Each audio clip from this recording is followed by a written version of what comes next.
Hello everyone and welcome to the Johnny Appleseed Organic Village. I'm here today with Joshua Andersen, who is our farm manager. He's a relatively new addition to the farm, and so before we get started on the topic of today's video, I thought I'd give him a chance to sort of introduce himself and talk a little bit about his background. So welcome, Josh.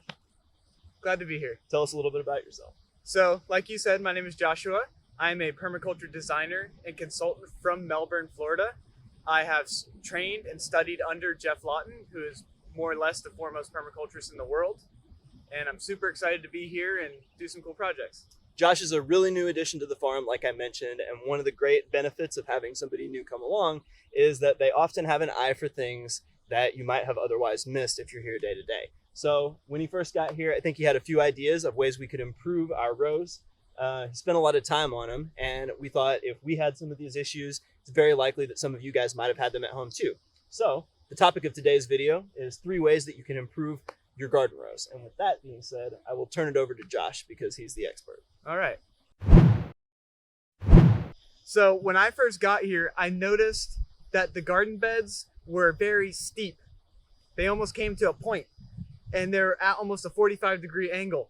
So whenever you water these beds, water just runs off the sides. It doesn't necessarily penetrate in. And that is referred to, it's a fertility losing system. You're constantly losing fertility because it's shedding off of the bed. So one of the things that I'm really into is gaining fertility over time.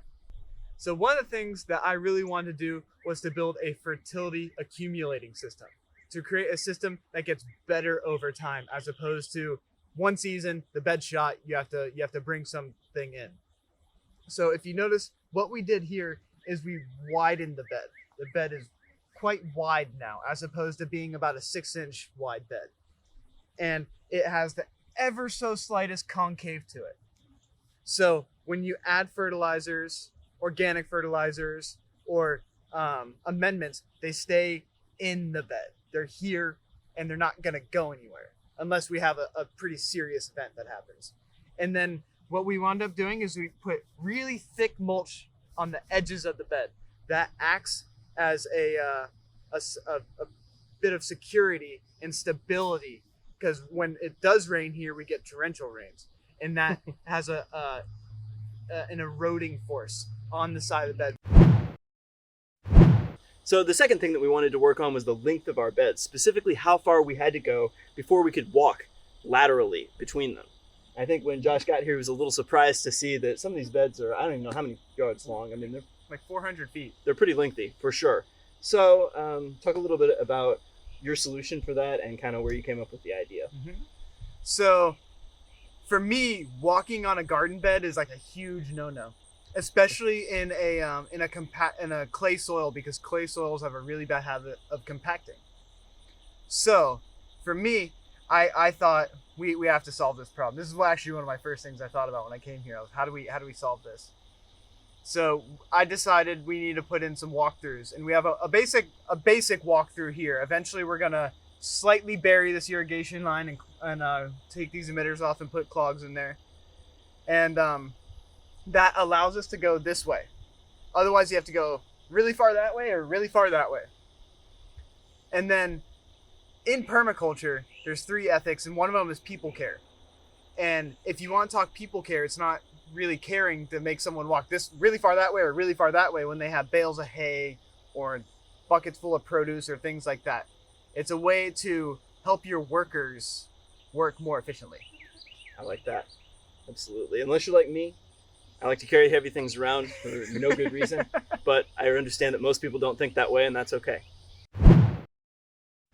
So our final tip has to do with tree maintenance. Now, I know a lot of you probably don't grow trees. You probably just have a row garden in your backyard with the standard variety vegetables. But here at the Johnny Appleseed Organic Village, we grow mayhaws and olives. So we have to worry about trees, and those things have a tendency to get tall. Josh has a remedy for that. Yes. So for me, as a fruit tree grower in Florida for quite a long time, I like to keep my trees short and squat, as opposed to really tall.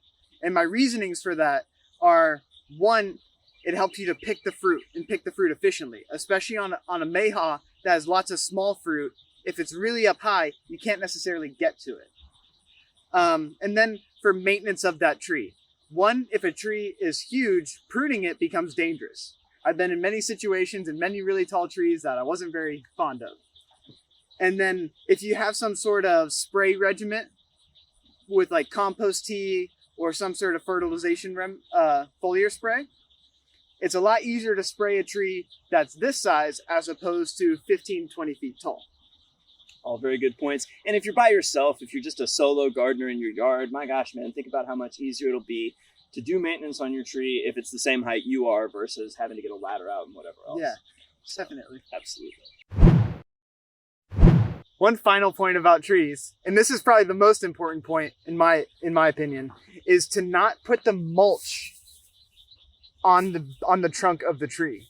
So when you're mulching, you want to make sure that there's a solid 4 to 6 inches where it's not touching the tree. And I describe this, imagine if you were wearing a wet turtleneck all year round. That wouldn't be very good for you. You get blisters and all sorts of stuff on your neck. This allows the trunk of the tree, the bottom of the tree, to breathe properly. And especially in the South, we get funguses, we get all sorts of rots, and you can't allow that on your fruit trees. All right, thank you guys for joining us for this video on 3 ways to possibly improve your yield from your row garden. If you enjoyed this video, I hope you'll look up Johnny Appleseed Organic on YouTube and Instagram as well as Facebook. And thank you to Josh for joining us for this video. You'll probably be seeing a lot more of him. We have a number of things planned as we benefit from his expertise. Hopefully you will too. Till next time.